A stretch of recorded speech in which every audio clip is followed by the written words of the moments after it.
Olá, terceira série, tudo bem com vocês? Pessoal, para nossa aula de hoje aqui, ela é bem compridinha, vamos ver até onde eu consigo chegar com vocês aqui, tá?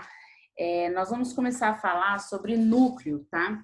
Como o núcleo celular, ele é responsável por coordenar todo o funcionamento da célula e também pela manutenção das divisões celulares, é necessário que a gente entenda como é a estrutura do núcleo, que diferença que tem do núcleo de uma célula humana para uma célula bacteriana, por exemplo, uma célula vegetal, que existem diferenças, e para que serve cada uma dessas estruturas na hora de fazer todo o funcionamento, né, o metabolismo celular e também a divisão celular. Tá? Então, para começar, eu quero já falar aqui com vocês sobre a estrutura do núcleo. Então, a estrutura do núcleo... Opa, ele já pulou aqui, peraí, gente. Deixa eu voltar aqui um pouquinho. A estrutura do núcleo. Então, o núcleo, ele vai comandar, né, todos esses processos metabólicos até ocorrer a divisão celular. Além disso, ele também vai guardar todas as informações genéticas e hereditárias da célula. Como que é, então, a estrutura do núcleo? Aqui tem um desenho, né, de uma célula e esse rosinha aqui no meio, que é o núcleo. Primeiro, a cariolinfa, né? Que também é chamada de nucleoplasma, que é o suco nuclear, aquilo que está dentro do núcleo, que é uma solução de água e proteína, semelhante ao hialoplasma que tem na célula, né? E ele vai preencher o interior do núcleo. A carioteca é a membrana que vai circundar o núcleo. Existem células que não têm essa membrana, que são as células procariontes, que alguns autores consideram que essa célula não possui núcleo, porque todo o material genético fica disperso na célula, e tem alguns autores que consideram apenas que não tem a carioteca, não tem a membrana, mas que o núcleo está lá, tá? Então, é essa membrana de camada lipoproteica dupla que apresenta poros por onde vão passar grandes moléculas. Ela vai se comunicar com o retículo endoplasmático, que é quem dá origem, né, para essa membrana, e frequentemente vai possuir os ribossomos, que os ribossomos são, assim, parceiros, né, do núcleo na hora de fazer a síntese proteica, tá? Que a gente vai falar o que é a síntese proteica, a produção dessas novas proteínas celulares. A carioteca, ela não tem capacidade de regeneração e ela só vai se desmanchar durante a divisão celular. Então, durante a divisão celular, ela se desmancha, formou duas novas células, aí se forma uma nova carioteca, ela não vai regenerar aquilo que ela era, né? Forma uma nova carioteca. Então, depois da carioteca, vamos falar um pouquinho do nucleolo, que é uma estrutura do núcleo celular. Ele é um agregador de RNA e proteínas que não tem membrana envoltória, ele fica ali no meio do núcleo. Durante a divisão celular, ele vai se desfazer e se reorganizar no final do processo. Quando ele está íntegro, né, durante a intérfase, que é a fase antes a que antecede a mitose, né, a divisão celular, o nucleolo vai originar ribossomos, que uma vez formados vão migrar para o citoplasma, onde vão fazer a síntese proteica, tá? E a cromatina. A cromatina, ela é formada por inúmeros fios compostos de DNA e estonas, que é um tipo de proteína. Esses fios, quando são finos, são chamados de cromonemas, e quando condensados, que eles ficam que nem um caracolzinho, uma molinha, espiralizados, então eles ficam mais grossos, é chamado de cromossomos. Então a gente conhece bastante aí como cromossomos. O que é o cromossomo? É essa cromatina quando ela fica condensada, ela fica que nem uma molinha. Em resumo, a cromatina se constitui do conjunto de cromossomos de um núcleo, tá? A cromatina, ela pode ter numa mesma cromatina, ela pode ter algumas regiões que ficam esticadas e outras regiões que ficam espiralizadas. Quando ela está condensada, assim, toda enroladinha, a gente chama de heterocromatina. Quando ela está esticadinha, de eucromatina, tá?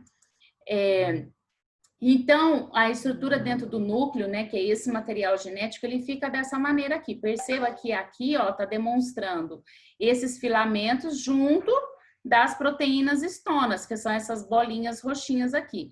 Quando ele fica bem condensadinho, forma o que a gente já conhece aí, o desenho do cromossomo. Então, o DNA, quando ele fica bem condensado, ele vai ficar nesse formatinho aqui de cromossomo que a gente já conhece, tá?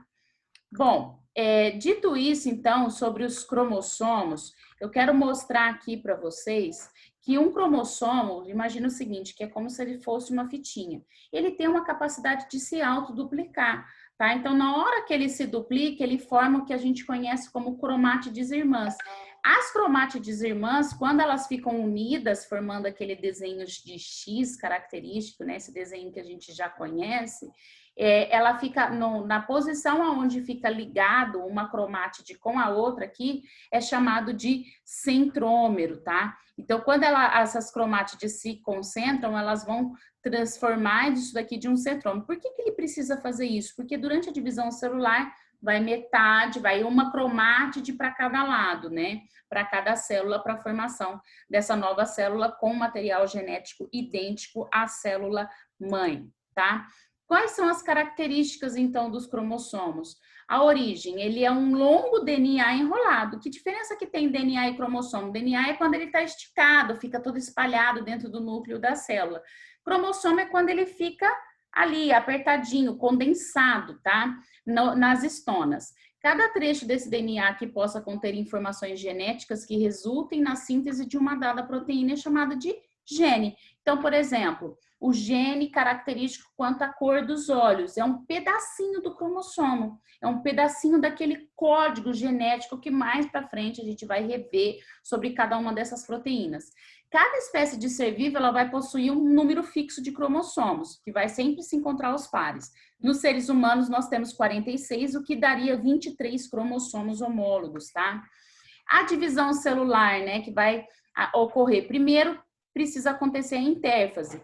Por serem feitos de DNA, eles podem se autoduplicar, que é o que eu expliquei, formam as cromátides irmãs, né? Unidas pelo centrômero. As áreas de grande espiralização, até o final da aula eu vou falar essa palavra direitinho, vai originar estrangulamentos, chamados de constrições. Uma delas, a constrição primária, é formada pelo centrômero. A constrição secundária pode conter uma zona SAT, que é responsável pela organização do nucleolo, tá? Percebe, então, que está tudo ali concentrado dentro do núcleo.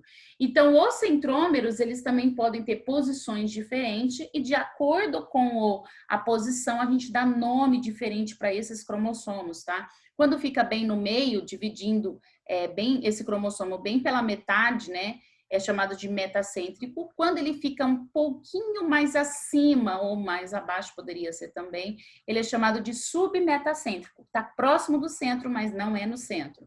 Quando ele está próximo da extremidade, mas não é na extremidade, é chamado de acrocêntrico.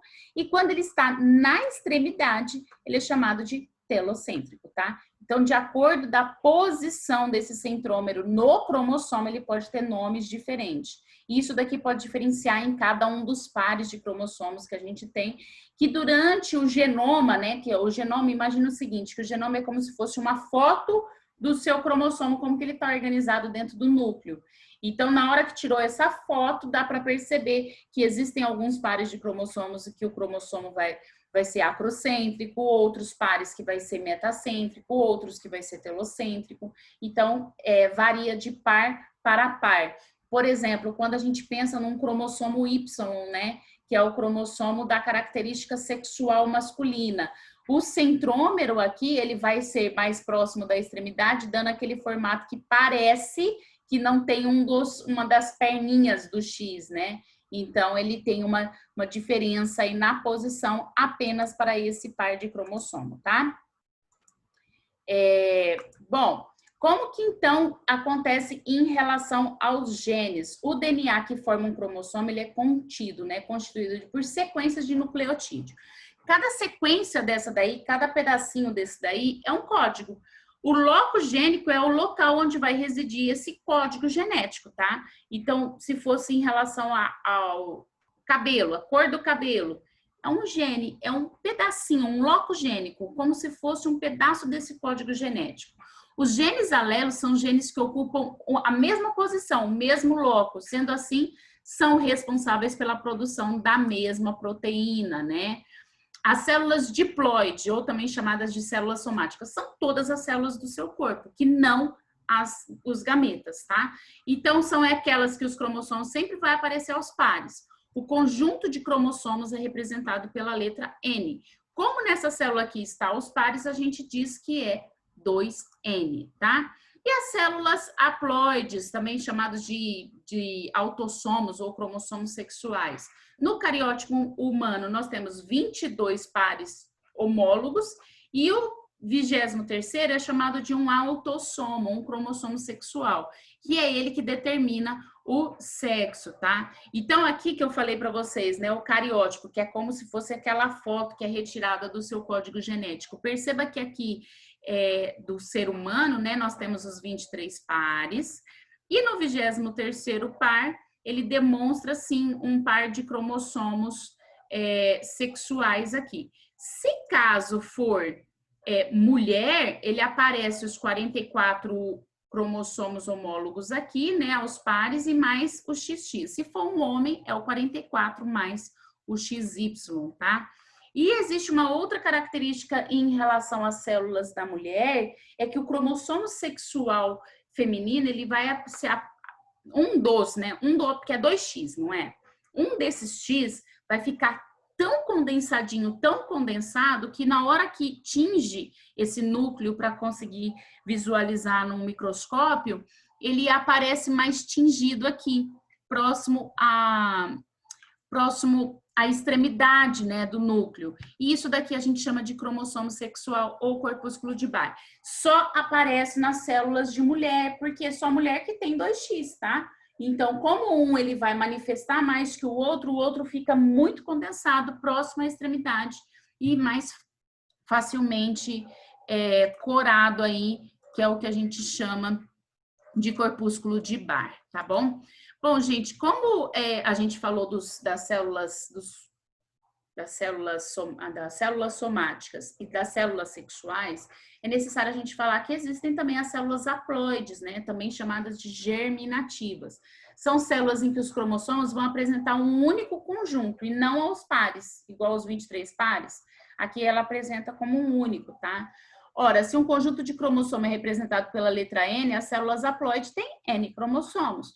Então, se a gente fosse perguntar em relação ao ser humano, nós temos 2N igual a 23, 2N igual a 46 e o N igual a 23, que na somatória dá os 46, tá?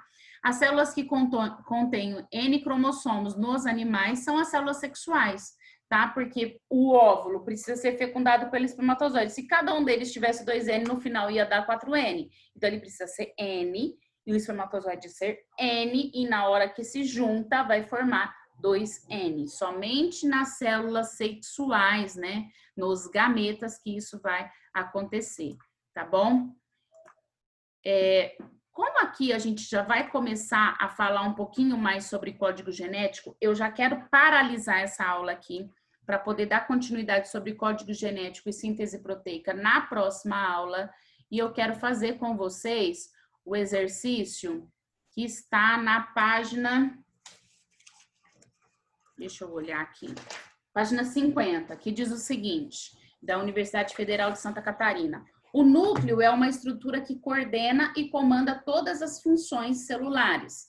Assinale as proposições que apresentam a relação correta entre a estrutura nuclear, sua ocorrência e característica química e funcional. 1. A membrana nuclear apresenta poros, ou anule, né? Enfim, não precisa saber a definição dessa palavra, mas apresenta poros, que através dos quais ocorrem importantes trocas de macromoléculas entre núcleo e citoplasma. Imagina o seguinte, que dentro do núcleo está toda a informação genética. Para a produção de uma nova proteína, precisa sair um pedacinho desse código genético junto com o RNA mensageiro, então ele precisa passar por algum lugar, né? Ele não vai se teletransportar para o lado de fora dessa membrana. Então, ele precisa ter o poro. A primeira questão aqui está correta, pode circular. 2. Ao observarmos o núcleo interfásico em microscópio óptico, verificamos a total compactação da cromatina, que passa a se chamar cromossomo. Quando a gente olha o núcleo interfásico, ou seja, antes da divisão celular. Antes da divisão celular, ele está folgadão, está solto lá no meio do núcleo, gente. Ele não está condensado. Para que ele vai ficar ali espremido na intérfase? Na intérfase, não. Ele só vai ficar espremidinho para fazer a divisão celular, depois ele descansa, ele relaxa. Então, a questão 2 está errada, tá? 4. A carioteca corresponde ao fluido onde estão mergulhados os cromossomos e as estruturas que formam o nucleolo. A carioteca, a membrana, ela é o fluido? Tem nada a ver essa questão aqui também. Mesmo que o restante estiver correto, ela não tem nada a ver com fluido. Então, essa questão também está errada. 8. A cromatina é formada por uma única e longa molécula de RNA? Não, né, gente? RNA não. RNA ele é feito pelo próprio DNA para poder produzir proteína. Não tem nada a ver com cromatina aqui, não. 16. O nucleolo é uma região de intensa síntese de RNA ribossômico? Sim, tá? Tá correto. E o 32. O nucleolo mergulhado no nucleoplasma está sempre presente nas células eucarióticas, podendo haver mais de um por núcleo? Sim. Né? Então, o nucleolo ele fica ali mergulhado e está sempre presente em células eucarióticas. Por que células eucarióticas? Porque na procariótica não tem membrana. Como é que eu ia saber o que é nucleolo? Se eu não tenho nem membrana para delimitar o núcleo. Então, aqui está correto também a 16. Ele manda você fazer a soma, né? Então, 1 mais 16 dá 17, mais 32, 49, certo? Bom, como eu já vou parar por aqui, na próxima aula eu quero falar com vocês sobre código genético e síntese proteica de uma maneira que você vai aprender. Desta vez você vai aprender, vai entender tudo certinho, tá bom? Bom, gente, é isso e até então a nossa próxima aula.